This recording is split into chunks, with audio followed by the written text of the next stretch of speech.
చాలా దూరం నుంచి నా మీద ఎంతో ప్రేమతో ఇక్కడికి వచ్చిన మీ అందరికీ హోల్ హార్టెడ్గా థ్యాంక్స్ అండ్ వెల్కమ్. సరే, నేను మీకు ఒకటి చెప్తా. నేను హోటల్ నుంచి ఇక్కడికి స్టార్ట్ అవుతున్నప్పుడు ఒక ఆయన నన్ను కలిశారు. హర్ష గారు, మీరు మూవీ ఏదో తీస్తున్నారంట కదా, టీజర్ లాంచ్ ఈరోజే అంట కదా, నాకు ఒకసారి అందరికన్నా ముందు చూపించగలరా అని అడిగారు. సరేనే అండి, దానికే ఉంది, చూపించడమే కదా, మనల్ని ఎలాగో అభిమానించేవాళ్ళు, దానిలో ఏముందని చూడండి అని పెట్టా. ఎలా ఉంది అని అడిగా. చాలా బాగుందండి, కాకపోతే నాకు ఒక క్వశ్చన్ ఉంది అని అడిగారు. ఏంటి ఆ క్వశ్చన్ అని అడిగా. అసలు సినిమా ఎందుకు అని అడిగారు. సరే, ఆ క్వశ్చన్ మీకే కాదు చాలా మందికి ఉంటుంది, డైరెక్ట్గా అక్కడే చెప్తా అనేసి స్ట్రైట్గా హాస్పిటల్లో కొంచెం బాగోపోతే చేసుకున్నాం, ఇక్కడికే వచ్చా. ఇప్పుడు నేను మిమ్మల్ని ఒక క్వశ్చన్ అడుగుతా సరదాగా.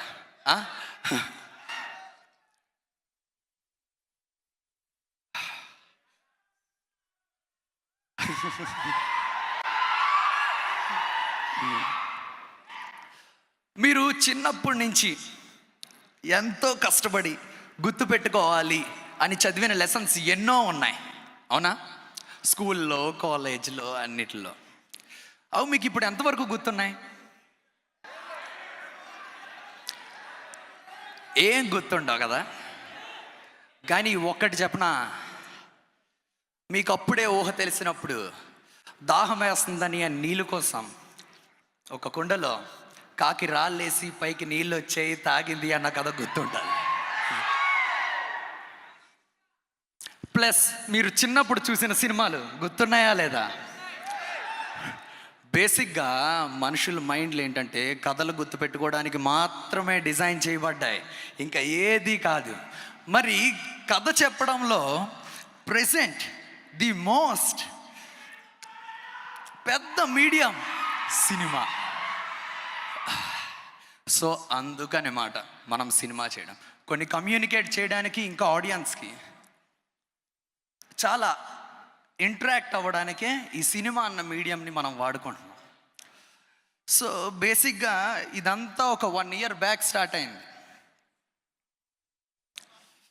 1 year బ్యాక్ స్టార్ట్ అయినప్పుడు నేను అనుకున్నా, ఇలా మీరు సినిమా చేస్తే బాగుంటుంది అన్నట్టు వచ్చినప్పుడు జస్ట్ నేను పాయింట్స్ అన్నీ చేసుకున్నా. ఏంటి, ఎలాగా, అసలు ఇది చేయడం వల్ల ఏవేవి అడ్వాంటేజెస్ ఉంటాయి ఏంటి.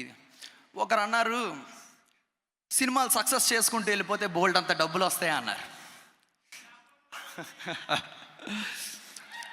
నిజమే కదా, మనం ఎక్కువ ఇవ్వాలంటే మనకు ఎక్కువ డబ్బులు కావాలి, లేకపోతే ఎలా అవుతుంది. రెండోది, ఇందాక మీకు చెప్పిన పాయింట్, మంచి స్టోరీస్ని, ఫిలాసఫీస్ని, ఐడియాలజీస్ని ఆడియన్స్కి కమ్యూనికేట్ చేయడానికి సినిమా అన్నది ఒక మంచి మీడియం అవుతుంది అనేసి రెండో పాయింట్ వచ్చింది. మూడోది ఏంటంటే, చాలామంది టాలెంటెడ్ అండ్ యంగ్ యాంటిసిపేషన్ ఉన్న వాళ్ళకి స్పేస్ని కలిగించే లక్ మనకు వస్తుంది. ఇది చారిటీ కాదు, ఆ స్పేస్ని ఎవరికి ఇవ్వరు, వాళ్ళ టాలెంట్ని చూసే ఇస్తారు. కాకపోతే ఆ ఆపర్చునిటీ మనకు కూడా ఉంటుంది, ఒక డైరెక్షన్లో అవనివ్వండి, ఈ విషయంలో. సో ఇలా అన్నీ ఇది చేసుకొని అప్పుడు డిసైడ్ అయ్యి చాలా క్యాలిక్యులేషన్స్ చేసుకొని స్టార్ట్ చేయడం జరిగింది. మీకు ఎలా అనిపించింది టైటిల్ టీజర్?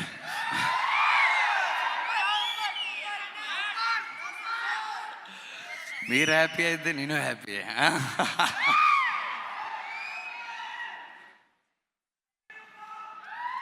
ఏంటి,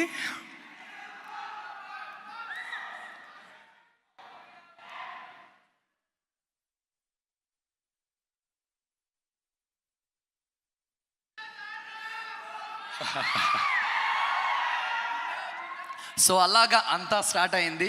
చూద్దాం మనం ఎంత దూరం వెళ్తామో. ఒకటి మాత్రం పక్కాగా అక్కడికి వెళ్తాం ఎవరు. అయితే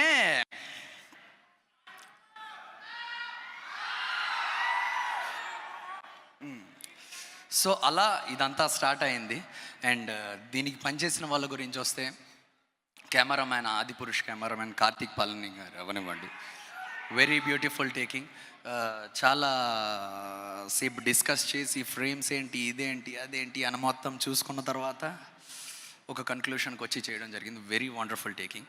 నెక్స్ట్ ఫైట్ మాస్టర్ అంజీ గారు చాలా బ్యూటిఫుల్గా డిజైన్ చేశారు. ఆయన ఎంత బాగా చేశారంటే ఎక్సెప్షనల్. మొత్తం నేను ఫస్ట్ డే ఏం డిస్కస్ చేశానో అది కరెక్ట్గా లైవ్కి తేడానికి ఎంతమంది స్టంట్ మ్యాన్స్ కావాలి, ఎంతమంది ఎక్స్ట్రా ఫైటర్స్ కావాలి, ఇదంతా పర్ఫెక్ట్గా ఆర్గనైజ్ చేసుకున్నారు. అలాగే ప్రొడక్షన్ గురించి కూడా చెప్పాల్సిందేమీ లేదు. ఎక్కడ కాంప్రమైజ్ అవ్వకుండా the best of the best క్వాలిటీని ప్రజెంట్ చేశారు, అందులో డౌట్ లేదు. నెక్స్ట్ గంగాధర్ గారు అవనివ్వండి, బుజ్జి గారు అవనివ్వండి, అంజలి పవన్ గారు అవనివ్వండి, నెక్స్ట్ మా డాక్టర్ కమల్ గారు అవనివ్వండి, every one did very fantastic job.